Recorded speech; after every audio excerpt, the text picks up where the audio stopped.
fabled heat, where magic meets desire. Subscribe to ignite the fantasy. The incense hung thick and heavy, a cloying sweetness of jasmine and myrrh struggling against the sharp, metallic tang of blood. Coils of smoke spiraled around the obsidian pillars of the sanctum of Eris, God of Anarchy, Lord of unraveling things. Each pillar radiated a bone-deep chill, a power that both thrilled and terrified. Lyra, high priestess of the first great church, knelt at the altar, the polished stone a stark contrast to the heat building beneath my skin. My ceremonial robes, woven with threads of silver and shadow, felt like a cage against my heated flesh, a weighty symbol of the devotion I was beginning to question. The weight felt suffocating, like the air was being squeezed from my lungs. I could feel the soft fabric of my robes clinging to my skin, the intricate patterns of silver and shadow seeming to shift and writhe like living things. The scent of incense filled my nostrils, a heady mix of sweet and sharp that made my head spin. I felt lightheaded, my vision blurring at the edges as I struggled to focus on the ritual at hand. The ritual was precise, honed by years of training. Each chanted syllable, each drop of crimson wine from the sunstone vineyards, each flicker of the black-flamed candles, flames that didn't burn but devoured light, was an act of practiced reverence. Praise to Eris who breaks chains. The words tasted like ash in my mouth, dry and bitter. The congregation's response, hundreds of masked faces murmuring praise to the unbound, felt distant, a hollow echo that seemed to come from outside myself. I closed my eyes, seeking the familiar fervor, but found only a hollow ache and a growing awareness of my own emptiness. I felt like a vessel, empty and waiting to be filled, but with what I didn't know. A cold amusement slithered into my mind, bypassing my ears. It wasn't a sound, but a sensation, a caress of ice against my soul. "Oh, little priestess, you've built a cage and called it devotion." The voice was honey and rust, decadent and dangerous. It resonated deep within me, stirring a forbidden longing. It wasn't just a voice, it was him, Eris, and he wasn't alone. A second voice, rough and possessive, echoed in my mind, followed by a third, a low growl that promised both pain and pleasure. "You belong to us now." The voices seemed to come from all around me, echoing off the pillars and the stone floor. I felt a shiver run down my spine as the voices seemed to close in, surrounding me with their presence. A tremor ran through the sanctum, and I felt a hand, calloused and strong, reach for mine.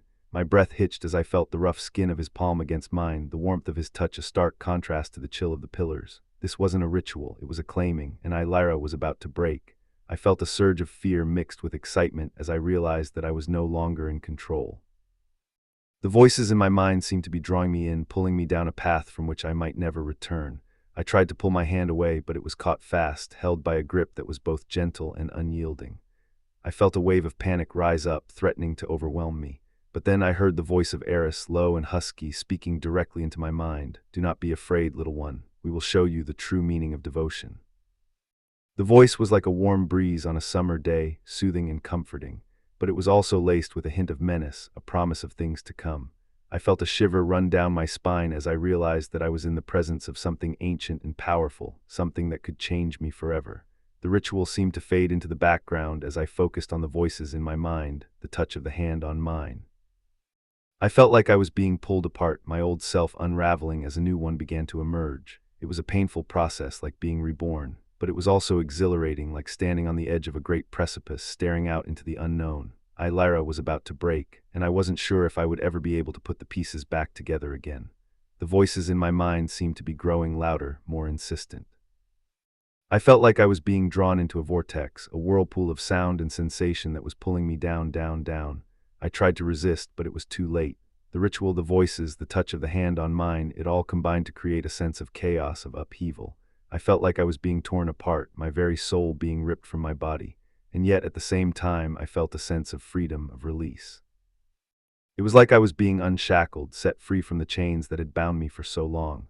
Lyra was breaking, and it was glorious. The world around me seemed to be dissolving, melting away like ice in the sun. I felt like I was floating, suspended in a sea of sound and sensation.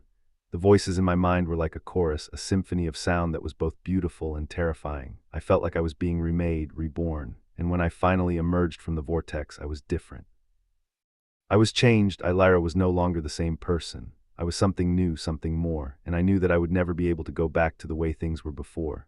The ritual, the voices, the touch of the hand on mine, it had all combined to create a sense of transformation, of metamorphosis. I felt like a butterfly emerging from a cocoon, my wings still wet and fragile, but I also felt a sense of power, of strength. I knew that I could fly, that I could soar to great heights. And I knew that I would never be alone again. The voices in my mind were still there, still whispering to me, but they were no longer just voices. They were my guides, my mentors, they were my lovers, and I knew that I would follow them wherever they might lead. Lyra was ready to begin my new journey, to explore the unknown and to discover the secrets that lay within. The world was full of mystery and wonder, and I was eager to explore it all. I was no longer just a priestess, no longer just a vessel for the divine.